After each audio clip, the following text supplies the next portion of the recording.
So I'm trying to take out the radiator right now, and I figured I would just stitch together some videos and make it into bite-sized pieces. So far, I guess I'll give you everything.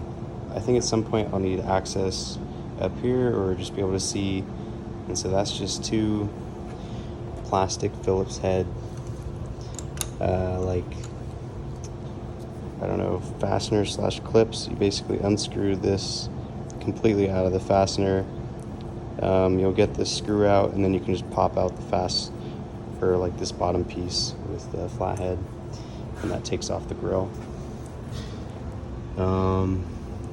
I've just taken off the auxiliary fan.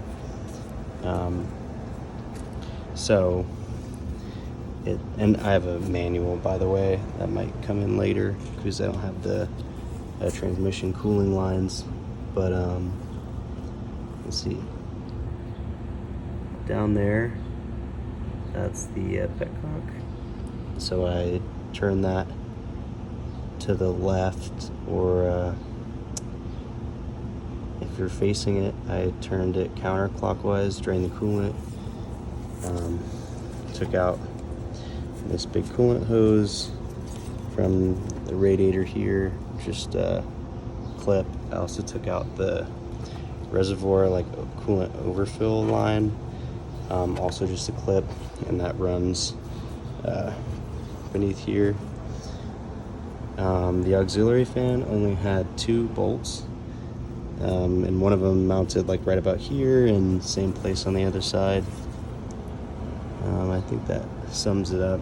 To pull the auxiliary fan out, I had to take off the bypass metal hose right there, and the bypass valve that normally sits right here.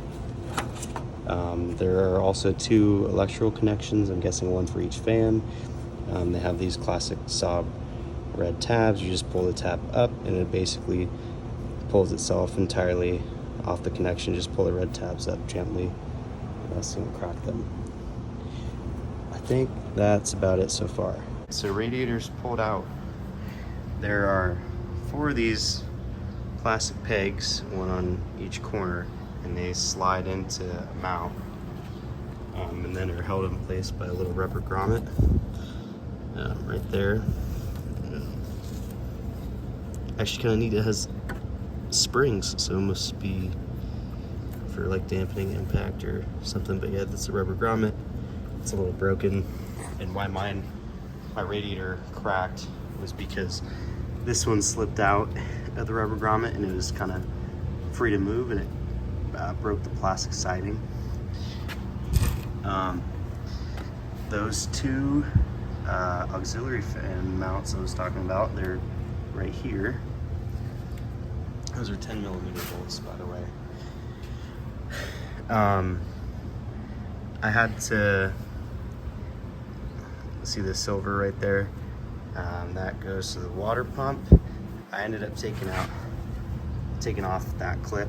This end goes to the water pump, and this clip was just so much easier to reach than that one, so I just loosened up this one to make some room to pull it out.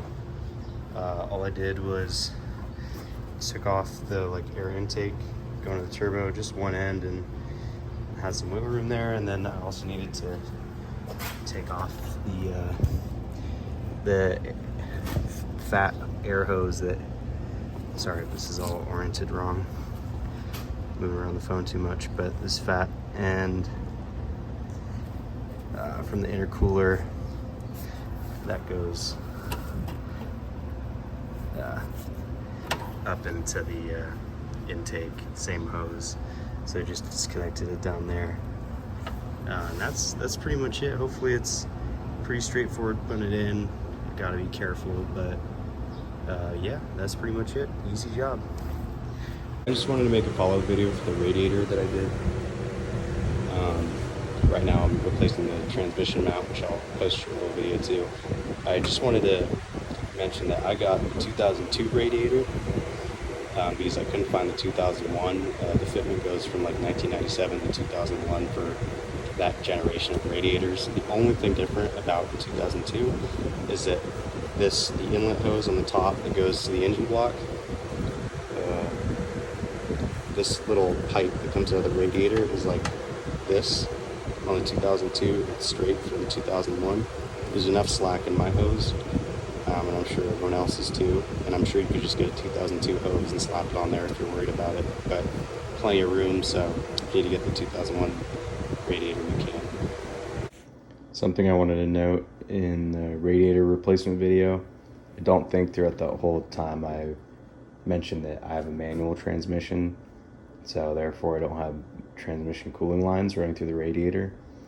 If you're completely new to changing radiators, from my understanding, you can basically plug the transmission lines with, whatever means necessary. I think most people usually have a piece of rubber hose and they just try to connect both ends as quick as they can. I would probably take note of how much fluid you lost, if that's a possibility.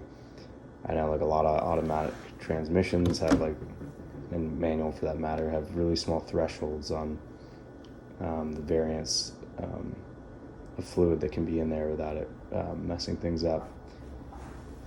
But yeah, I would just check your transmission fluid for a little while and make sure everything's okay. If not, you could always just drain and refill it. But yeah, that can be potentially pretty detrimental and expensive, so make sure you do some research, make sure you have the right fluid type and that you're not mixing fluids. Like, I think I've heard that you can't mix like full synthetic with conventional transmission fluid, so there is a lot of stuff online of people just exaggerating and talking about worst case scenarios. I also have a 2002 Nissan Xterra, has an automatic transmission. I've flipped a couple of those, and this one I've been holding on to, but I've changed the transmission fluid in all of them, and a lot of people say if you don't change it regularly, you'll break down the particles on all the clutch pads in there, I believe, and it'll increase the wear. It will like further increase the wear of like the clutch pads, because now you have like a coarse fluid, but eventually because that fluid has these like friction, these like high friction particles, they'll basically start kind of acting as the clutch pad. So there's a certain point where if you haven't changed your transmission fluid, you need to rely off this like specific thick fluid that you've made for friction. I don't really like the thought, and if I'm wrong, someone correct me in the comments, but yeah, anyways, I don't like that concept, because it's saying, I know my transmission's gonna die, I don't know how long, so I've always just said screw it, like I'm gonna replace it, and worst case scenario, have it rebuilt, and I think that's usually like in the neighborhood of like $2 to $3 grand for like an older car, maybe less. So that's just me personally. I just go ahead and replace it. But Saab, for instance, has, I could call it out a very specific Saab fluid, but there are other fluids that meet the same criteria. For the Nissan, I used some sort of Valvoline ATF, and but Rock Auto had on there, and it worked great, so no problems yet, and it's been like 10,000 miles, so yeah, just some advice there for you.